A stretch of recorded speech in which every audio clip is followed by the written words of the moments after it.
भोपाल के मौलाना Abdul Kalam Azad institute of technology में एक समारोह संपन्न हुआ, जिसमें समाजसेवी और पर्यावरण प्रेमी नीलेश रावल को पर्यावरण संरक्षण और स्थिरता में उत्कृष्ट योगदान के लिए प्रतिष्ठित पर्यावरण योद्धा पुरस्कार 2024 के लिए चयनित किया गया और सम्मानित किया गया। पर्यावरण की रक्षा, वन परिस्थितियों की तंत्र के संरक्षण और जलवायु परिवर्तन से निपटने में नीलेश रावल और उनकी संस्था नर्मदा मिशन के अथक प्रयास दूसरों के लिए एक प्रेरणादायक उदाहरण है। नवीन दृष्टिकोण और अटूट समर्पण ने हमारे ग्रह की भलाई पर स्थायी सकारात्मक प्रभाव डाला है। भारत के पूर्व प्रधानमंत्री मनमोहन सिंह के निधन के कारण राष्ट्रीय शोक हुआ, अतः इस कार्यक्रम की अन्य गतिविधियां, सांस्कृतिक कार्यक्रम आदि रद्द किए गए। केवल पर्यावरण योद्धा का सम्मान करके कार्यक्रम समाप्त किया गया।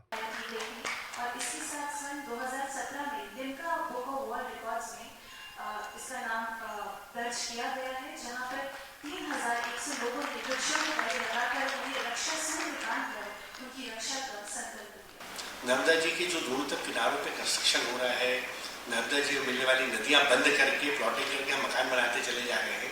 ये आने वाले दिनों में 15 करोड़ मानव और असंख्य जीव जंतुओं के लिए पानी का क्राइसिस पैदा करेगा। मां नर्मदा केवल मध्य प्रदेश नहीं, आप में से जो लोग कभी गुजरात गए हो या गुजरात जाने हो तो आप देखेंगे गुजरात में कच्छ के रण तक नर्मदा जी जा रही है। गुजरात के सारे बड़े शहर आज की तारीख में नर्मदा जी पर निर्भर है।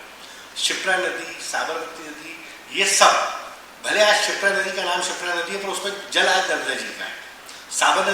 साबरमती नदी का नाम भले साबरमती नदी है लेकिन उसमें जल आज नर्मदा का है। ये पूरा इकोसिस्टम अगर हम एक बार डिस्ट्रॉय कर दिया, हम 15 करोड़ लोगों के प्राणों से या उसके भविष्य के अस्तित्व से खिलवाड़ कर रहे हैं। और इसमें जीव जंतु, पशु, मवेशी कितने, इसकी तो संख्या ही नहीं है।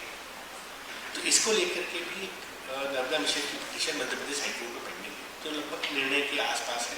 बहुत जल्दी इस पर निर्णय आ जाएगा और अगर इस पर लॉ बन सका तो नर्मदा जी के संरक्षण के लिए एक बड़ा महत्वपूर्ण कदम होगा ये।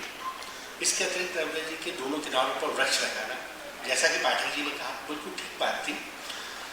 वृक्ष लगाना बहुत आसान है। वृक्ष लगा के सेल्फी खींच लेना, एक फोटो खींच लेना या इसके एक परिमा मंडन कर देना बहुत आसान है, लेकिन उस वृक्ष को अपने बच्चे की तरह पाल करके उस पौधे को वृक्ष बनाना उतना ही कठिन है। इसमें वृक्षारोपण से, पौधारोपण से वृक्ष बनने का जो परसेंटेज है वो बहुत ही कम है, बहुत ही लो है। पूर्व प्रधानमंत्री मनमोहन सिंह जी हमारे बीच में नहीं रहे, ये हमारे देश के लिए एक बहुत बड़ी क्षति है।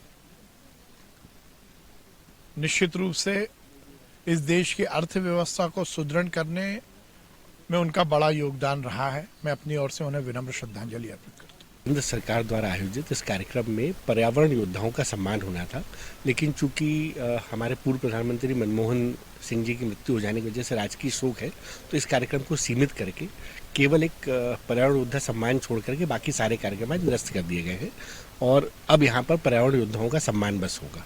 इसमें पूरे मध्य प्रदेश के अलग अलग बहुत सारे वन के ऊपर, नर्मदा जी के ऊपर काम करने वाले अलग अलग बहुत सारे जो पर्यावरण सेवी हैं, उनका अलग अलग सम्मान है।